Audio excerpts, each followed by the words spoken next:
Eu sou difícil para sonhar, porque eu durmo bem, irmãos, graças a Deus.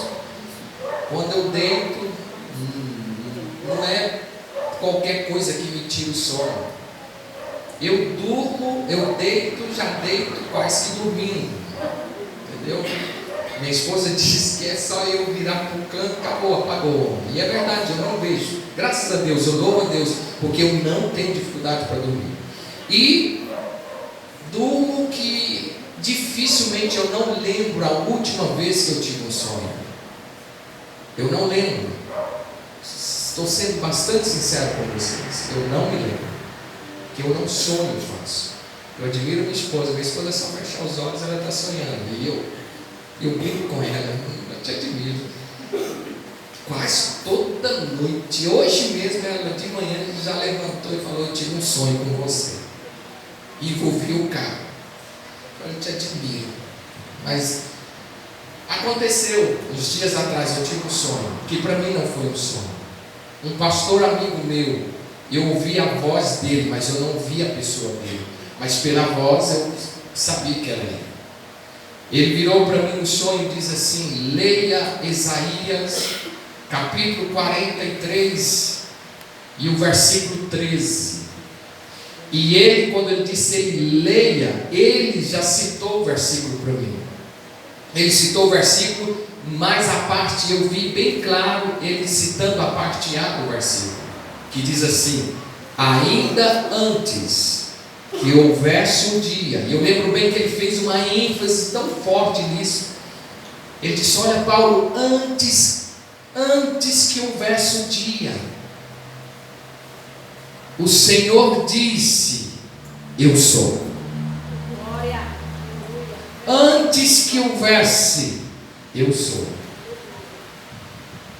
Aí ficou só nessa parte.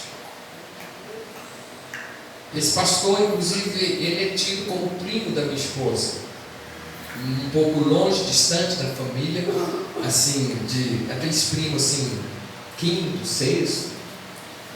E achei interessante esse sonho.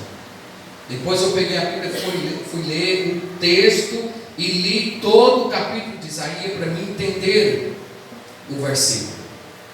Aí eu li todo o versículo, vocês já conhecem, aonde o versículo diz: ainda antes que houvesse o dia, eu sou, ninguém há que possa fazer escapar das minhas mãos, agindo eu, ninguém impedirá. Amém. E eu peguei este versículo e comecei a ler e li todo o capítulo 43, do versículo 1 até o último versículo. E passou. No outro dia seguinte eu fiz isso.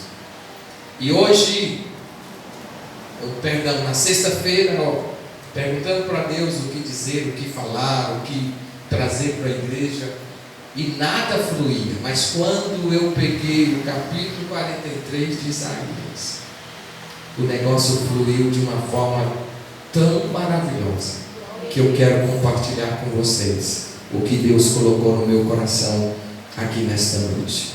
Eu espero que vai abençoar a vida de vocês nesta noite. Eu quero ler Isaías 43. Eu citei, mas eu quero ler o versículo 13 numa versão bíblica que eu tenho aqui. Se você ainda não abriu a sua Bíblia, você pode abrir e olha o que diz a palavra do Senhor aqui. Ouça.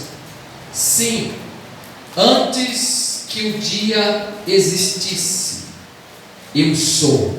Acho interessante que essa parte do verso que diz eu sou está em letra maiúscula.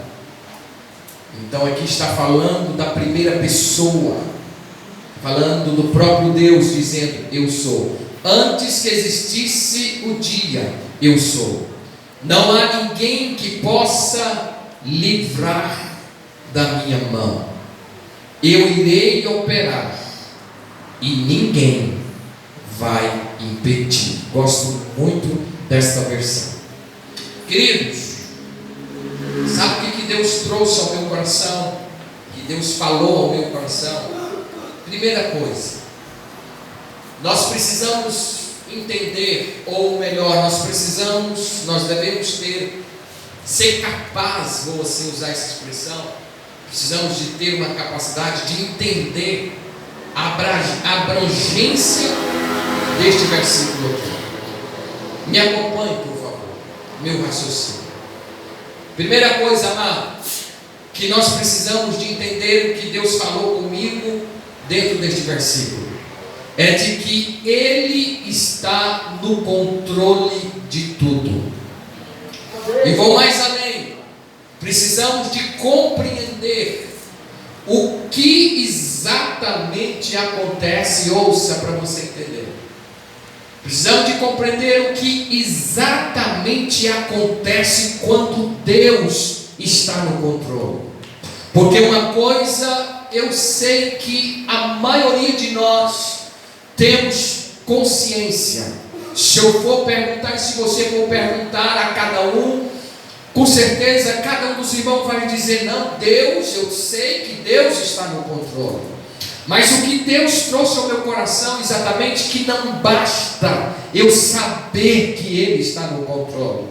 Eu preciso entender, eu preciso compreender o que acontece quando Deus está no controle. Você já pensou sobre isso? O que acontece quando Deus está no controle? Pensa aí, meu irmão. Porque às vezes essa frase já virou até um chavão. Não, Deus está no controle. Deus está no controle. Mas o que acontece quando Ele está no controle? O que ocorre quando Deus está no controle? Então vamos lá. Este texto, amados, de Isaías 43, ele nos leva a meditar no fato de que Deus realmente Ele tem um controle de todas as coisas. Por que Deus tem um controle? Primeiro, porque foi Ele que criou todas as coisas. Foi Ele que criou todas as coisas. Foi Ele que criou o universo. Foi Ele que criou o homem. Foi Ele que criou tudo o que existe. A Bíblia é muito clara quanto a isso. Salmo 24, versículos 1 diz assim: do Senhor é a terra e a sua plenitude, e todos aqueles que nela habitam. Ou seja, Deus, Ele é dono, Ele é Senhor de tudo e de todos. Então Ele, como Senhor e dono e Criador de todas as coisas, Ele tem um controle nas suas mãos. Ele tem um controle de todas as coisas. Existem dois princípios que eu quero compartilhar com você nesta noite. Princípios que eu considero importantíssimos e fundamentais para se entender o que realmente significa Deus no controle. Primeiro, segure aí, guarde ele. Primeiro princípio, eu preciso entender que Ele, como Criador de todas as coisas, Ele pode interferir a hora que Ele quiser, do jeito que Ele quiser. Ele pode interferir em todas as situações do jeito que Ele bem entender.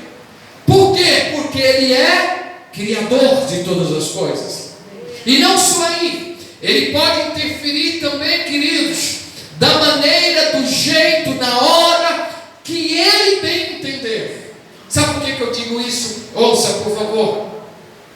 Isso não significa manipular o processo o tempo todo. Não. Pelo contrário, como Criador de todas as coisas, como Senhor de todas as coisas, como aquele que tem o controle em todas as coisas, Ele não está preso ao processo.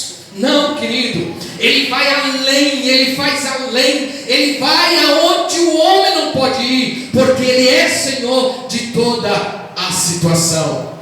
Segundo princípio que eu quero que você entenda nesta noite: se Deus, como nós entendemos que Ele está no controle, ouça, de todo o universo, isto inclui o mundo, inclui os anjos e também os demônios e o próprio Satanás. Ouça disso, amado. Até o diabo está no controle de Deus. Ele não faz nada sem a permissão e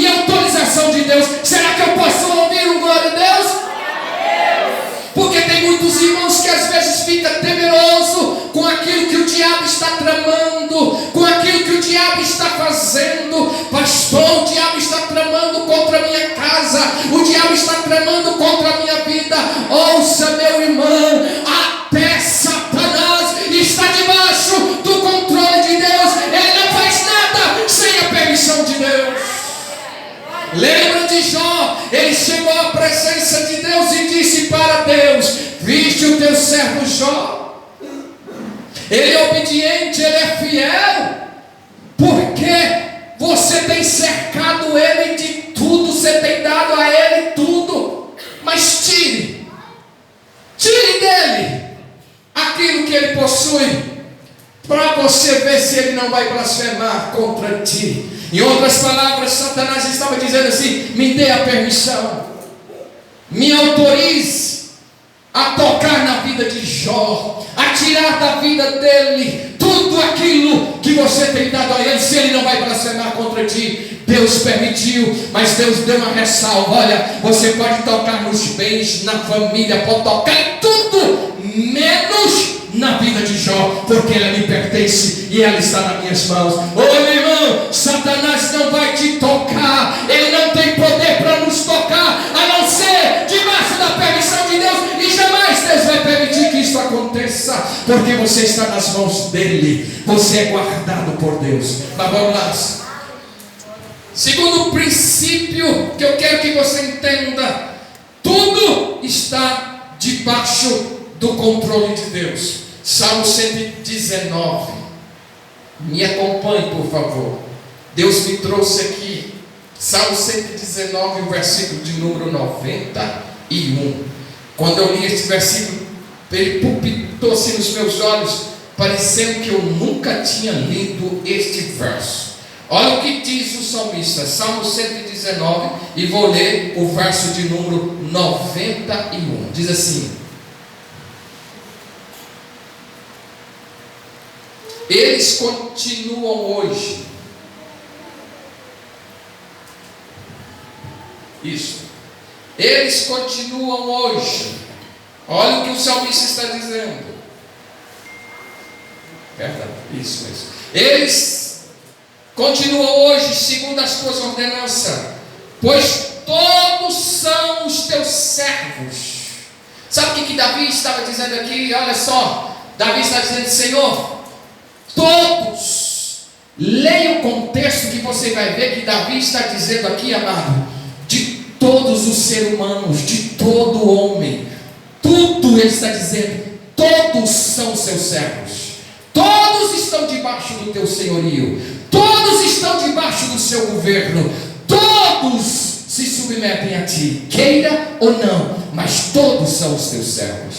Quer mais um versículo? Vamos lá para o Evangelho de Lucas, capítulo 4, verso 36. Olha o que o Evangelho, ou o evangelista Lucas está dizendo aqui. Capítulo 4, verso 36. Diz assim a santa e poderosa palavra de Deus. Ouça. E todos se admiravam e falavam entre si, dizendo: que palavra é esta? Pois com autoridade e poder ele ordena a quem? Os espíritos. Ele ordena aos espíritos imundos e eles saem. Este é o meu Jesus. É o Jesus que eu prego nesta noite. Até os demônios o submetem. Sabe por quê? Porque ele tem o controle de todas as coisas nas suas mãos. E quando eu entendo que Deus ele tem um controle, o que acontece? Não esqueci da pergunta, daqui a pouco nós vamos voltar lá. O que acontece quando Deus está no controle? Segure aí, vamos continuar. Deus está no controle, ele pode e tem poder de fazer o que bem quiser. Eu já disse isto, eu repito, ele pode tomar qualquer atitude para fazer uma mudança. Deus ele pode substituir, ele tem poder para substituir, ele tem poder para tirar, ele tem poder para colocar. Ele é que coloca as regras, ele que tira, ele que abre, ele que fecha, é ele tem o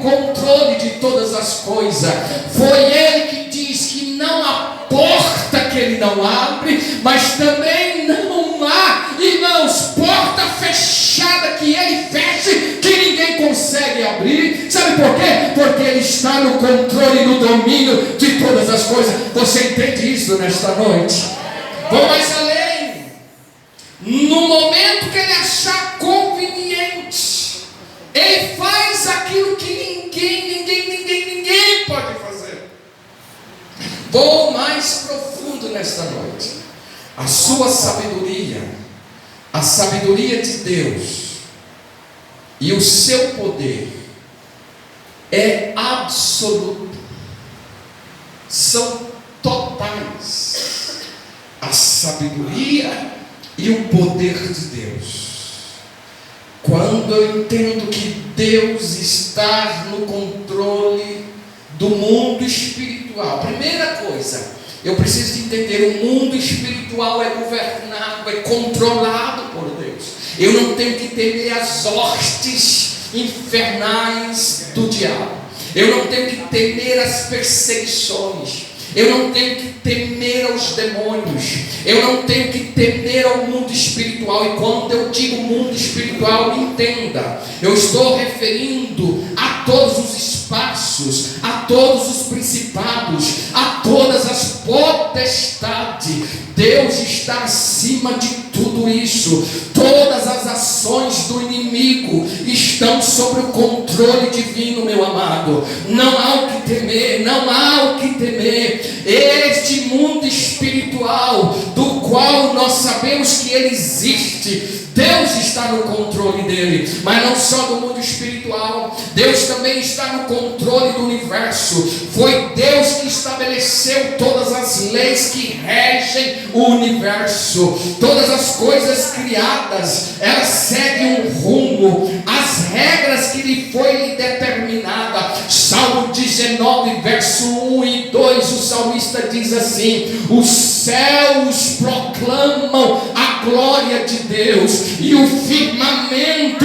anuncia as obras das suas mãos. Um dia faz declaração a outro dia, porque ele é Senhor do universo. Você entende isso? Se formos nas galáxias, se formos nos planetas, oh irmão, ele está no controle do domínio de todo o universo, porque ele tem a terra, ele tem os céus. A Bíblia diz que os céus é o seu trono, a terra é o escabelo dos seus pés. Você sabe o que é o escabelo? Escabelo é aquela madeirinha que tem geralmente nas cadeiras, que você assenta e apoia os pés. Quando a Bíblia diz que os céus é o trono dele, que ele governa, que ele contempla, que ele domina todas as coisas, e quando diz que a terra é o escabelo dos seus pés, eu vejo que sobre a terra estão os pés do Deus Todo-Poderoso, que encurva para ver o que acontece e o que ocorre nesta terra. Nada escapa dos olhos de Deus,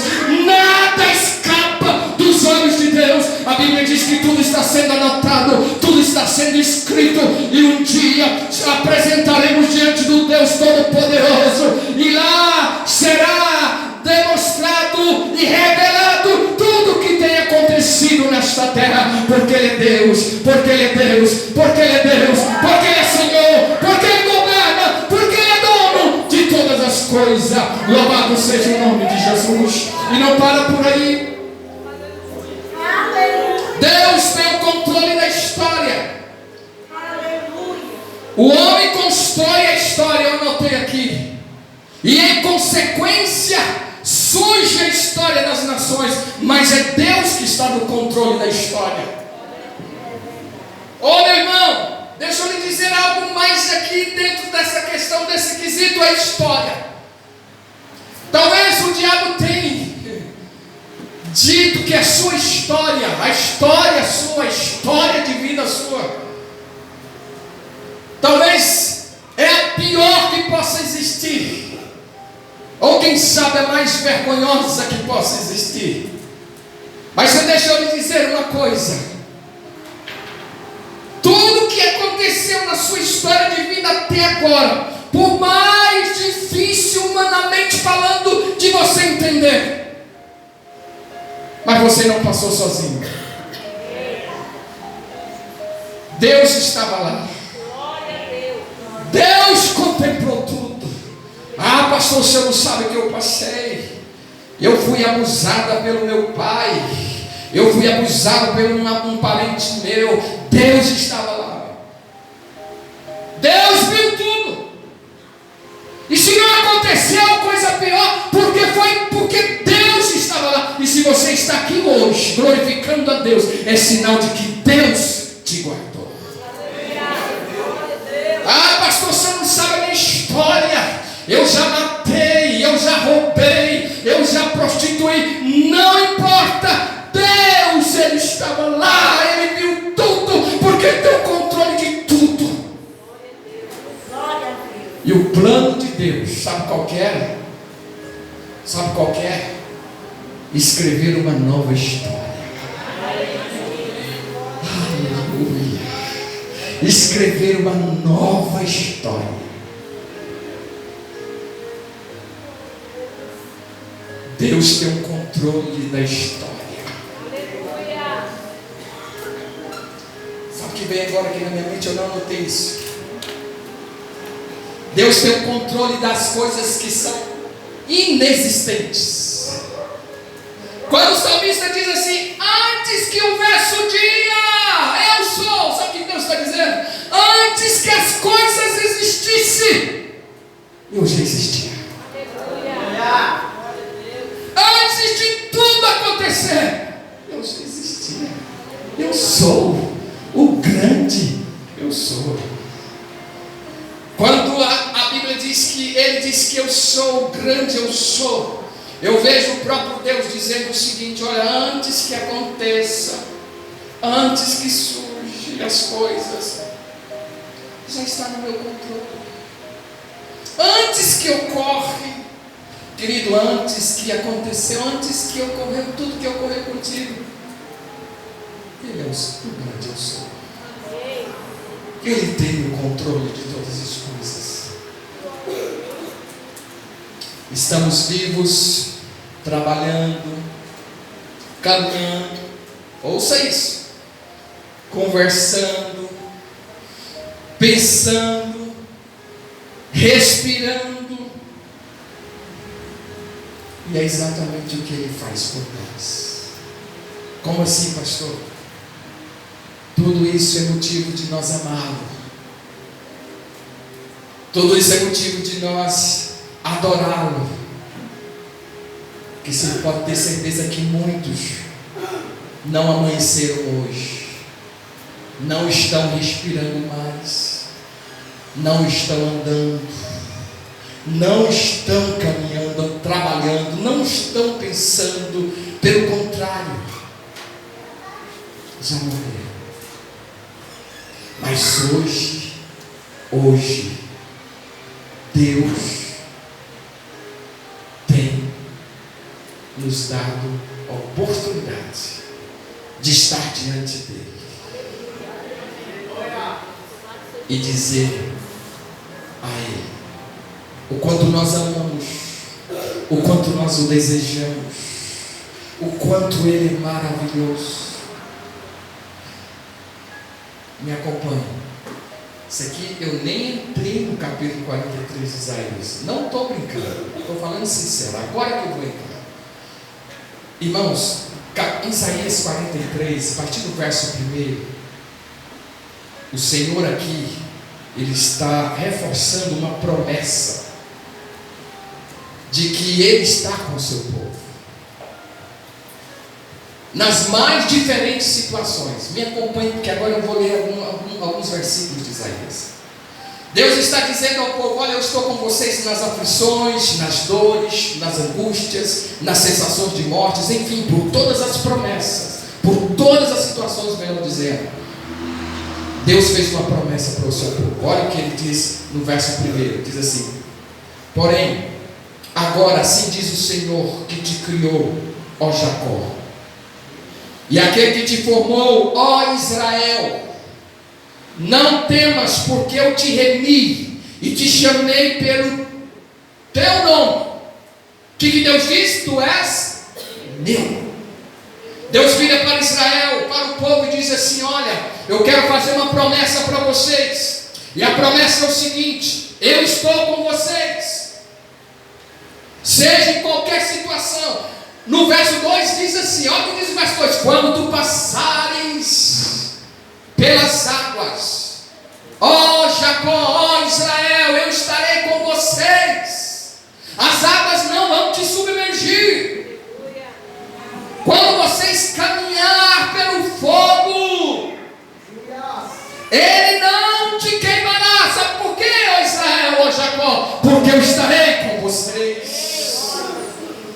O Senhor promete livrar o seu povo dos inimigos mais fortes do que o próprio povo de Deus, dizendo que ninguém seria capaz de impedir o agir de Deus. Por isso que lá no verso 13 Deus disse: ninguém vai impedir. Deu guardar, deu abençoar vocês, Israel. Ninguém. Irmãos, eu fiz um esboço aqui. Olha o esboço que eu fiz de Isaías 43. Do versículo 1 até o versículo 5, Deus está dizendo para o povo: eu estarei com vocês. Do versículo 6 até o versículo 13, Deus está dizendo: agindo eu, ninguém vai impedir. Do verso 14 até o 21, algo novo começa a surgir no meio do povo. E no verso 22 até o verso 28, que é o encerramento do capítulo, eu vejo aqui Deus dizendo para o povo: olha, vocês não me invocaram. Ouça, por favor, queridos. Vamos ver se vai dar tempo. Eu tenho pouco tempo aqui. Deus está dizendo: olha, eu estarei com vocês. Do verso 6, me acompanhe se você está com a Bíblia aberta. Do verso 6 até o verso 13 diz assim: direi do norte, olha Deus dizendo: direi do norte, entregue-os ao sul, não retenhas. Deus está dizendo que não retenha. Irmãos, essa palavra retenha significa, ela vem do verbo reter, né? Retenha vem-se do verbo reter, que significa reprimir, deter, segurar. Então aqui Deus está dizendo assim: direi do norte, entrega-os, e ao sul, não retenhas, quer dizer, não domine, não segure, não reprime. Continuando o versículo: de longe trago os meus filhos, e dos confins da terra as minhas filhas. Todo que é clamado no meu nome, olha só, todo que é chamado, melhor dizendo, pelo meu nome, a quem criei para a minha glória, e a quem formei e fiz. Deus está dizendo: vocês têm o meu nome, vocês clamam pelo meu nome, e eu criei vocês para a minha glória, e foi eu que formei, foi eu que fiz vocês. Verso 8: traga o povo que tem olhos, mas é cego, que tem ouvido, mas é surdo. Todas as nações, verso 9, se reúnem, e os povos se ajuntam. Qual deles prediz isto e anunciou as coisas passadas? Quem eles façam entrar suas testemunhas, para provarem que estavam certos, para que os outros ouçam e digam: é verdade. Verso 10: vocês são minhas testemunhas, declara o Senhor, e meu servo a quem escolhi, para que vocês saibam e creiam em mim, e entendam que eu sou Deus. Antes de mim nenhum Deus se formou, e nem haverá algum depois de mim. Verso 11: e eu mesmo sou o Senhor, e além de mim não há Salvador algum. Eu revelei, salvei e anunciei. Eu e não um Deus estrangeiro entre vocês. Vocês são testemunhas de que eu sou Deus, declara o Senhor. Desde os dias mais antigos eu sou. Não há quem possa livrar alguém de minha mão. Agindo eu, quem pode desfazer? Pergunta o Senhor. Dá para você entender que aqui Deus diz: olha, eu vou estar agindo em favor de vocês, eu vou estar operando em favor de vocês, e quando eu estiver agindo, ninguém vai deter, ninguém vai reprimir vocês, ninguém vai segurar, pelo contrário, ninguém vai impedir o meu agir, nada, porque vocês chama pelo o meu nome. Eu criei vocês para minha glória. Eu que formei vocês, eu que fiz vocês. Quantos recebem esta palavra nesta noite? Você foi formado pelo Senhor, meu irmão. Você é chamado, você é escolhido. Eu vejo aqui como a voz do Espírito de Deus falando aqui ao meu coração. Você é formado, criado para a glória dele. E ele agindo, ninguém, absolutamente ninguém pode impedir, porque ele é Senhor e ele tem o controle de todas as coisas. É lindo o que eu vejo, é lindo o que eu percebo na palavra de Deus. Segunda coisa, do verso 14 até o verso de número 21, eu vejo aqui Deus dizendo assim: olha, eu vou fazer algo novo no meio de vocês. Olha o que diz: assim diz o Senhor, o seu Redentor, o Santo de Israel: por amor de vocês mandarei inimigos contra a Babilônia, e farei todos os babilônios descerem como fugitivo nos navios de que se orgulhavam. Eu sou o Senhor, Santo de vocês, o Criador de Israel e o seu rei. Irmão, o maior inimigo do povo de Deus daquela época era os babilônicos. E Deus vira assim: olha, eu vou fazer com que a Babilônia, eu vou fazer com que os babilônicos, eles realmente desçam, eles fujam diante de vocês, com os navios que eles tanto se orgulham, da segurança que ele tinha, da proteção que eles tinham. Deus diz: olha, eu vou fazer com que eles fujam diante da presença de vocês. Verso 16 assim, verso 17: quem fez saírem juntos os carros e os cavalos, o exército e os seus reforços, e eles jazem ali para nunca mais se levantarem, exterminados, apagados como um pavio. Verso 18: esqueceram que se foi, não vivam no passado. Vejam, estou fazendo uma coisa nova. Esse versículo me chamou a atenção, porque ele palpitou assim no meu coração. Olha o que Deus está dizendo. Isso aqui é profético, meu irmão. Olha o que Deus está dizendo, verso de número 19: veja, eu estou fazendo uma coisa nova no meio de vocês. Eis que eu estou fazendo algo novo no meio de vocês. Continua o versículo: ele já está surgindo, vocês não a reconheceram. Até no deserto vou abrir um caminho e riacho no ermo. Oh, glória a Deus. Deus está fazendo coisas novas. Ele está abrindo caminho no deserto, ele está abrindo caminho no mar, para que você possa passar, para que nós possamos passar. Sabe por quê? Porque ele é Deus. Verso de número 21 diz assim: ao povo que formei para mim mesmo, a fim de que